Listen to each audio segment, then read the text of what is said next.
Welcome to Jesism. I'm Jess. Jesism is badass. I'll be meditating now.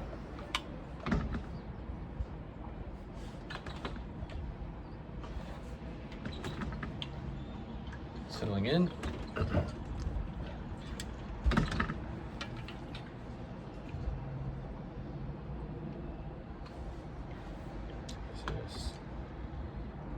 When you try to rush, this is what you get.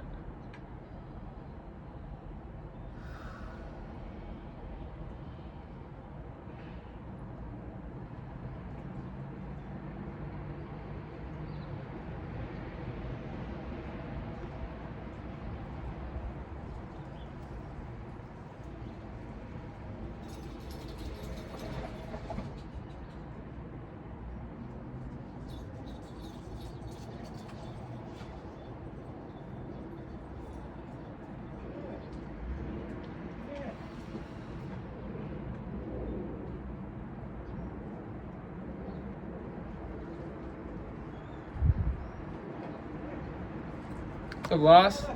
How you doing? Good. Just coming back from Berkeley, California. Hey. What were you doing there? Seeing Mom for the holiday. Very cool. Instead of the Christmas craziness, I go like first week of the new year. Very sensible, yeah. How's your business coming along? I'm moving, man. I got an LLC and looking to hire two people, about 1099, looking for an intern. Uh-huh. So it's head The down, intern is head down and 12-hour, 15-hour work days. yeah. So the intern, are you hoping to pick up some free work from a college student, or? Yeah. If they're an undergrad with not much experience, but they're upper class or they're recent grad, there could be a stipend, Mm-hmm. Intern would be more of like business experience, part of like the administrative side of things. Oh yeah. So if one were to have a business in an LLC, I think I saw a page on UT where it's almost like shopping for them. That's what I remember. That's so cool to hear because one of my tasks is like, What I recall, and don't quote me because it's where to find them. But I mean, there must be boards and there must be other than just postings. well, when I was in school at the University of Colorado, a similar school, I was a research assistant. I was paid through a grant, so in some sense I was free for the lab. Yeah. And it was almost like I would shop for the thing to do. In fact, I actually was an intern. I was a free intern as well at a mental health clinic, completely free for over a year. And was it a university-sponsored job board? It was. And employers would send it, and the school would get it and post it? I would assume so. However, I also remember, because I had a small business years ago, and I remember looking for an intern, and don't quote me on this, but I remember there was literally like an online bulletin board of kids who were just simply wanting to be interns for free, if I recall. It's like a page on at UT. That's what I recall. Like on the UT domain? Or? Yeah. It's like students who want to be interns, and I got the impression they weren't vetting as too carefully for that. Yeah, I mean, I got to assume they're probably sophomores, econ majors. They just want to start getting something on the resume. Yeah. Something like that. Well, you must be pretty close to doing business if you went ahead and got the LLC. Well, in order, it's a calling card. I mean, I can't really make business contracts without it, right? Yeah. And it's $300 in Texas, Yeah, it's cheap, right? It's just, it's easy. It's just administrative. So you got your name and everything, all legit. I'm like at the MVP square, what is the minimum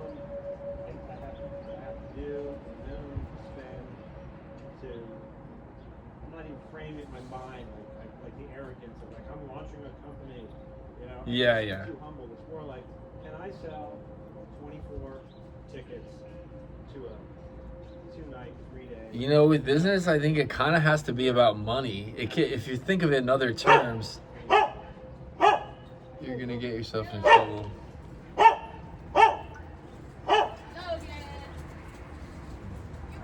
Where's Murph? Where's Murph? He's inside.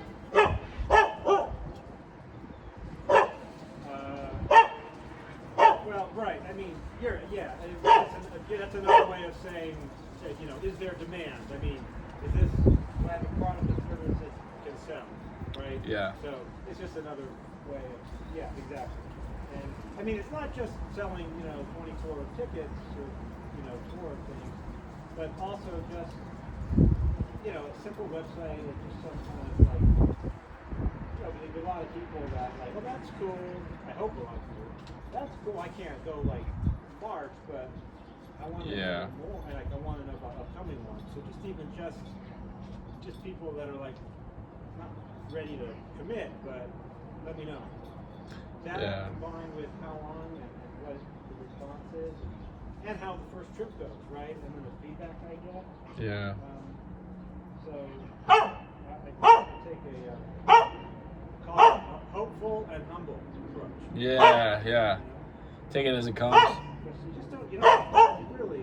I mean, it's just, you know, you hear so many business stories, like it's almost a cliche, and it go both ways. Like, you know, company raised in Silicon Valley, you know, hundreds of millions of dollars, Pets.com, revolutionized, they go bankrupt. Yeah.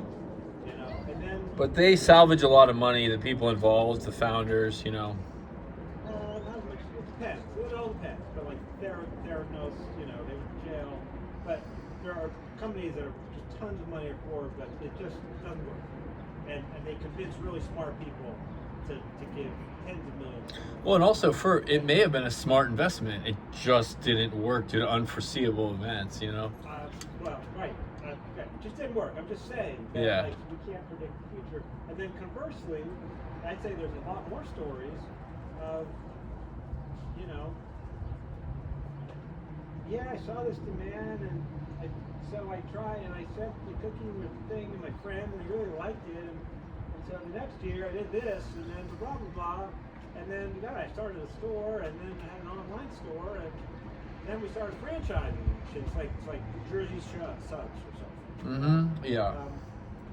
I don't think, you know, there's a lot of, I don't know what you're, but there's a lot of examples where it's like, what the vision was fairly, you know, humble. I mean, McDonald's was, you know, Ray Kroc sold, he sold the milkshake machines to restaurants. He didn't found the burger joint. Okay. And the two people who had the burger joint, he saw how popular it was, and they didn't really have the vision. Yeah. And he was just selling them the milkshake machines, and he bought it out.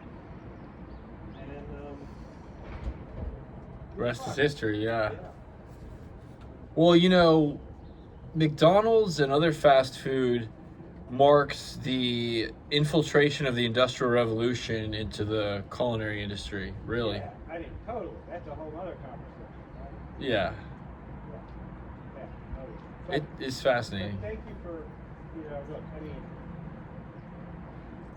if what you're saying exists, it won't be hard to find. And I can call, you know, every university has, I can call a career center. Just information would get you there, yeah. Yeah, I wonder too. I'm starting to work on this like life coaching business, and I don't have an LLC yet, but I've, you know, the thought of interns is just so tempting. One thing I worry about is that they'll be more of a liability than an asset. That's right. You really have to have something, you know, happen meaningful for them to do. Me, it would be. So that's true. For you, I don't know. I'm not my specialty. Let's look it up. But, I wouldn't worry too much about incorporating. I mean, it's only $50, you know? Oh no, I think it. Yeah. Oh yeah, definitely. The process. Yeah. Unlikely someone's going to, you know, sue you for not being. They could sue me for malpractice. Yeah.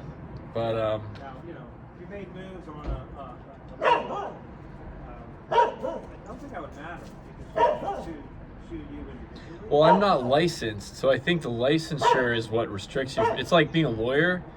You know, when if you don't pass the bar, there's all kinds of things you can do as a lawyer that you can't possibly do. You know. So I think. Well, actually, there's.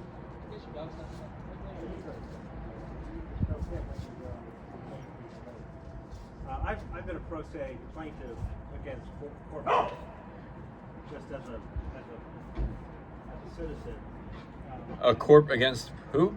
Just I've been a pro se, meaning I represent myself against corporate interests. And won. Really? Okay. And one, really? Yeah. Get out of here. And with the help of like a not a retainer lawyer, but just like a guy that I check in with. Yeah, yeah. Just, you know, I can write the briefs. It's totally overrated. I agree. Yeah. Is going to take out a lot of work. Oh yeah. No, you can. Actually, the law is very clear in almost all states, certainly in Texas. You cannot give professional legal advice if you're not licensed, and you can be held criminal contempt. So I'm not sure what those avenues are, but I think it's. I had a friend who graduated law school and was very, very, very smart, and I think it's kind of like the kind of thing that you can't give advice in court, or it's because he did a lot of, I don't know the details too much, but he would confer with people, and they would pay him. I don't know if he just kept it off the books or what. The books, or you have to provide some disclaimer that this is not a professional opinion or something, and I mean, I guess the attraction would be his rates would be a lot lower. Yeah, I think also what made him attractive to a lot of people is that what he explained to me, which I don't fully understand, is that when you pass the bar and you become like a lawyer, like an esquire, there comes with it a great number of restrictions about the kinds of activities and things you can do that essentially he called it something like a good old boys club or a cult or something like that, that doctors like that too, like if a doctor has a revolutionary idea for a treatment or something like that, he's going to encounter a lot of impediments, to it's called the FDA. well, in the hospital, all the equipment he needs. There's like 3 classes of medical devices. You can't just invent something using it. I've also been a CEO of a medical device, and it's not as expensive as drug development, but it's highly regulated. Oh, I'm sure. Sue the fuck out of it. Yeah. So no, actually, that's not really true. Lawyers, I don't know. I mean, any lawyer from a top 20 school they're peons and they're paid obscene amounts of money and they work 20 hours a day as like basically the intern runs. I think of lawyers as prostitutes. I gotta go. Yep. Take it easy.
Hey, what time is it, baby?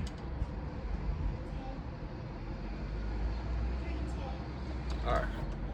Yo, we got a piece. We're doing the group meditation tonight. Check in on that on the main channel, Jesism, rockin'.